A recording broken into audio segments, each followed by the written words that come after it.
Tania Li of the University of Toronto, who has done some fantastic ethnographic work in Southeast Asia on food and commercialized agriculture. Thank you.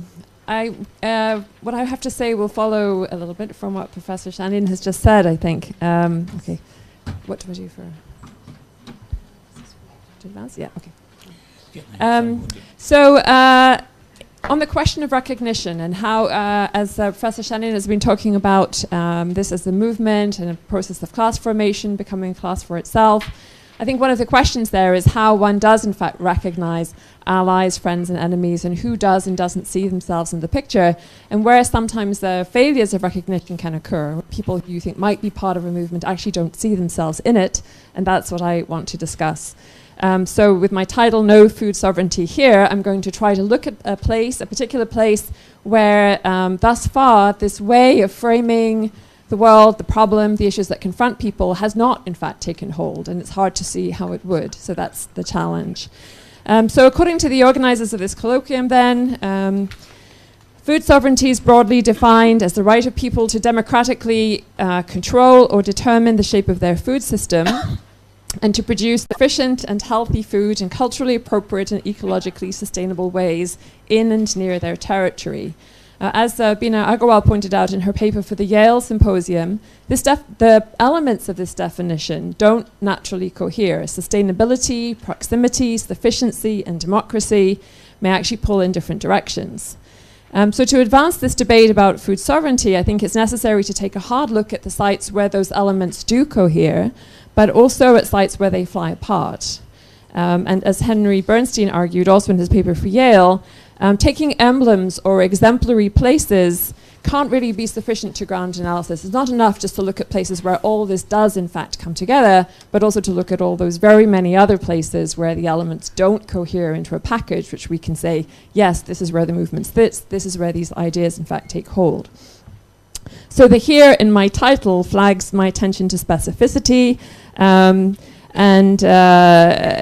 what I want to do very briefly is to go to a particular place where I've spent 20 years really following quite a remarkable process. This is the here then in my account is revealing, I think, because it conforms rather closely to the iconic model of the food sovereignty movement.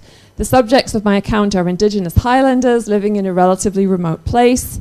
And in 1990, when I began to research there, they grew most of their own food, managed their land under collective tenure system, and engaged in forms of reciprocal labor and food exchange. So you might say they already had everything that the food sovereignty movement, in fact, desires.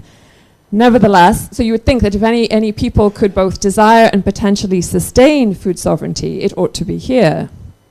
And yet the concept of food sovereignty has no resonance, really, either as a description of their food-producing past, nor as a plausible or even desirable alternative to their commodity-producing present. And I suspect that if activists from the food sovereignty movement were to come to visit them and suggest that they revert to food production, they would be politely but firmly turned away. So what happened in this place then is that beginning around 1990, these Highlanders made a radical shift in their food regime when they switched from producing their own food to monocropped cocoa.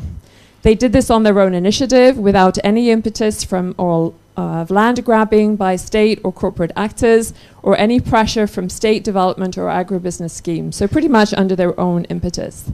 Their reasons for making the switch were sound, but to understand them, we need to rethink many of the assumptions embedded in the food sovereignty discourse about natural economies, about risk aversion, about middle peasants, about communities, and most importantly, the one I want to stress, about the role of choice. The prominent feature of this transition, the transition that I'm going to very briefly describe, was the speed with which choice was in fact eroded, as farmers were locked into new relations of production from which they could not withdraw. Another important feature was the virtual absence of state transfers, migrant work, or remittances. And this is a kind of an unsaid element of a lot of food sovereignty politics, where people who are in fact not entirely dependent on the resources of their farms, but gain large parts of their livelihood through state transfers and through remittances, so that apparently stable and sustainable peasant farms are supported by many other forms of economy. This is a place in which none of that existed, and so farmers really were left to try to survive on their own resources.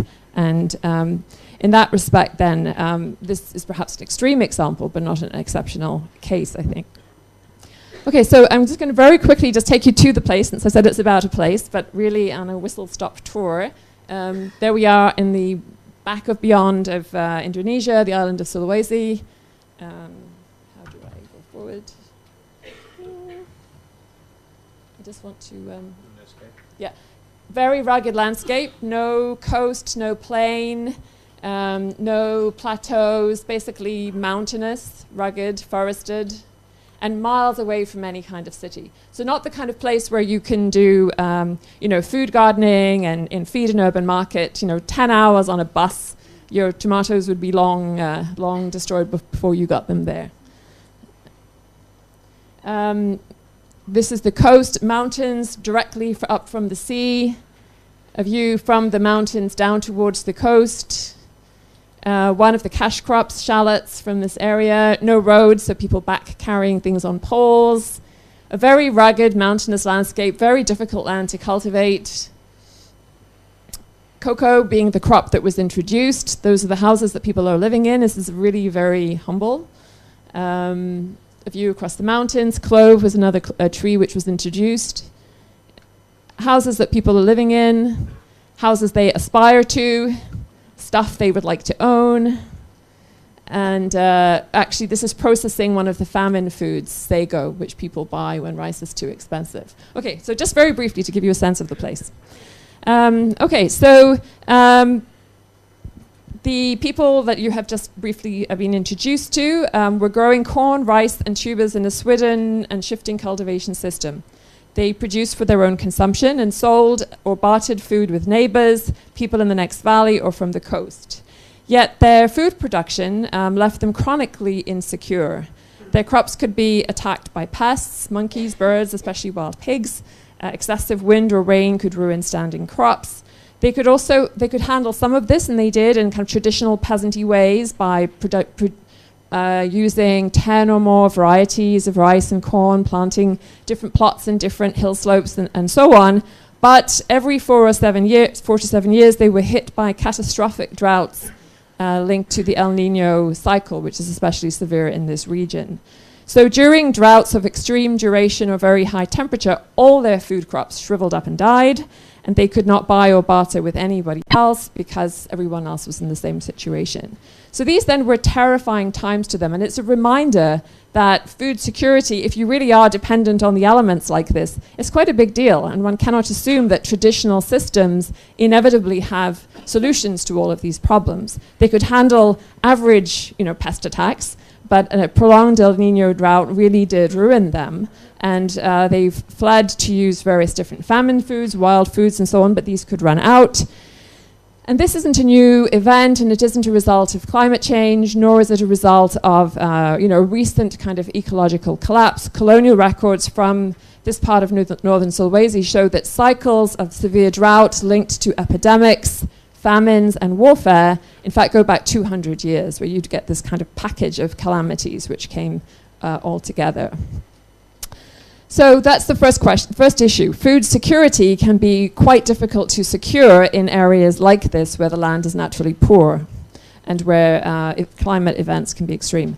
Secondly, the question of natural economy, which I think the proponents of the food sovereignty idea like to stress self-sufficiency and also autonomy, but I think we need to look a little bit more deeply into that. In this area, these people, not only did they grow food, they also grew some cash crops. They were exporting tobacco in the 1820s, collecting forest products for sale and so on. The issue of autonomy, which was very relevant, was that they did in fact control land, enough of their own land in those rugged mountains to sustain their own food production, so that their, except in drought years, so that their links to markets were optional. That's to say, you can produce for the market when the opportunity presents, but you're not caught into it. You're not obliged to produce crops or sell labor if the price doesn't suit. And that's a really crucial element of autonomy, and that's one that's very much stressed in a lot of the food sovereignty movement. Nevertheless, despite having that capacity, people do opt to engage in markets. And the reason is not because they're obliged to, but because minus that engagement, they see themselves as chronically poor. People, those highlanders, would go down to the market on the coast wearing ragged clothes, be subject to ridicule, be treated as backward primitives, and so on. And that was a situation they wanted to change. After many generations, they felt they were still isolated. So this isn't a Jim Scott terrain of proudly autonomous highlanders. This is people who are integrated, as are many peasants, into larger cultural and economic systems in which they see themselves as being at the poor and backward end, and they would like to change the situation. So in their case, going into cocoa was actually an assertion of autonomy in that sense, right? Of trying to carve out a better place for themselves in a hierarchical system than the one defined by backwardness. And the fact that they were food producers and wasn't sufficient for them. That we have plenty of food, but we're still poor. And that was the way they felt and still feel. So that's part of the motivation. The next element, though, has to do with why then, when they adopt a new crop, in this case cocoa, could they not become the kind of middle peasants? I think a lot of the literature around food sovereignty stresses the figure of the middle peasant. And this is a figure that is cautious, resilient, who might desire wealth, but is guided by a strong aversion to ecological and market risk, securely in control of their own land, able to somehow balance these different pressures and stay solidly on the land. This is the classic figure of peasant studies. It's also the classic figure, I think, of the food sovereignty movement. So the question is, why didn't that work in this case? What happened over the period of 20 years is that people went into monocropped cocoa. They didn't actually sustain their food production. The reason was really that they were short of land. I think if they had been on an extensive land frontier and able to maintain both, they would have liked to do that. But what happens as people become squeezed for land is they have to basically go further into the higher value crop. This is not the kind of terrain, it's not Java, it's not irrigated, you can't squeeze ever more out of an exquisitely cultivated little piece of tiny rice land. These are scraggly hillsides. If you keep on cultivating too intensively there, all you get is a field of weeds. So people have to make these choices. Going for the higher value crop can be a perfectly sensible solution under those constraints, but it doesn't really jive with the idea that people will naturally value both caution and also a blend of food and cash crops. Ideally, yes, but in many material circumstances, actually not available. What this means then is that the idea of the middle peasant has to be seen, as Bill Roseberry, an anthropologist, has argued, as a particular historical phenomenon. That kind of stable peasant emerges under some conditions and not under others, right? And so it's very important, rather than taking this as the icon of the movement and assuming that that is the naturally arising figure, the one we would expect to find everywhere, and around whom a movement could be based, instead to look at what are the conjunctures which actually produce such a stable peasantry able to mix food and cash crops and hold on solidly to land from one generation to the next, and what are the conditions under which, in fact, that doesn't occur. You get a rapid class differentiation, as happened in this case. You get a move towards monocropping of higher value crops, and you get quite a different configuration. It's actually interesting that that happens in a remote area like this, but I think it's related. The ability to produce, let's say, food crops which you could sell in a local market, fine if you're a peri-urban peasant.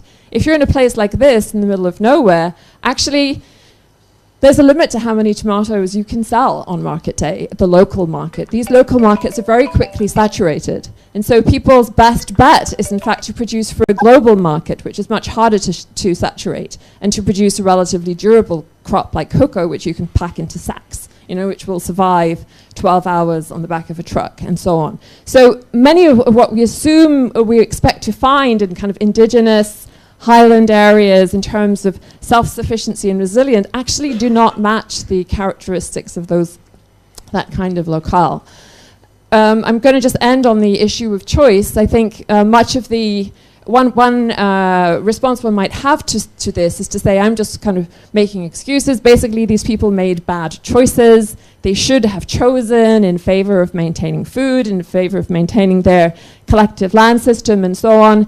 But I think the whole notion of choice can also be oversold here. And people live in certain material and ecological conditions, also in social and cultural conditions, which set the terrain in fairly compelling ways. And it's not the case that all choices are available, and if only people could properly see themselves, in the picture of the food sovereignty movement, they would necessarily have made different ones, right? I think we have to really demote choice in this sense and look much more carefully at the conditions of possibility and the politics which arise from particular locations, rather than assuming that there is one optimal model, which if only people properly understood it and made the right choices, would actually be available to them in all circumstances. Thank you. Thank you very much.